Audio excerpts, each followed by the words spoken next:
অভিযোগ শিউলির বিরুদ্ধে অভিযোগ। শিউলি যখন প্রথমে বসবাস করে, একটা লোক স্বাভাবিকভাবে একটা এলাকায় এসে বাড়ি করে বসবাস শুরু করতেই পারে, কিন্তু তখন তো আমরা তাকে চিনতে পারিনি। পরবর্তীতে দেখা গেল তাকে সেই অত্র এলাকায় এসে বিশাল মাদক ব্যবসা শুরু করলো, এবং পাশাপাশি তার বাড়িতে কয়েকটা মেয়ে রাখতো, দেহ ব্যবসা শুরু করলো।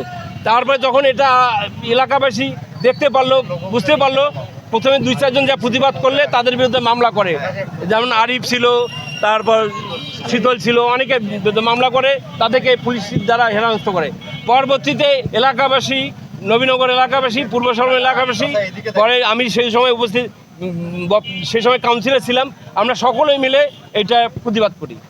এর বিক্ষোভটা আমরা এই কারণেই করতেছি, শিউলির জন্য কোনো কর্মেই আমাদের 25 নং ওয়ার্ডে এবং নবীনগর এলাকায় ঢুকতে না পারে, সেই জন্য অত্র এলাকাবাসী, 25 নং ওয়ার্ডবাসী ঐক্যবদ্ধ হয়ে আজকে এই সমাবেশ এবং বিক্ষোভ মিছিল করতেছি আর কি, যে শিউলিকে কোনো কর্মেই আমাদের জান যাবে যেন শিউলি এই খেলা এলাকায় না আসতে পারে।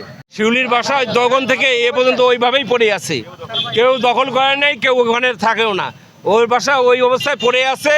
আমরা শিউলিকে এই আপনাদের মাধ্যমে আজকেও বিশেষভাবে অনুরোধ করব যে সেজন্য এই বাসাটা বিক্রি করে, আপনাদের মাধ্যমে।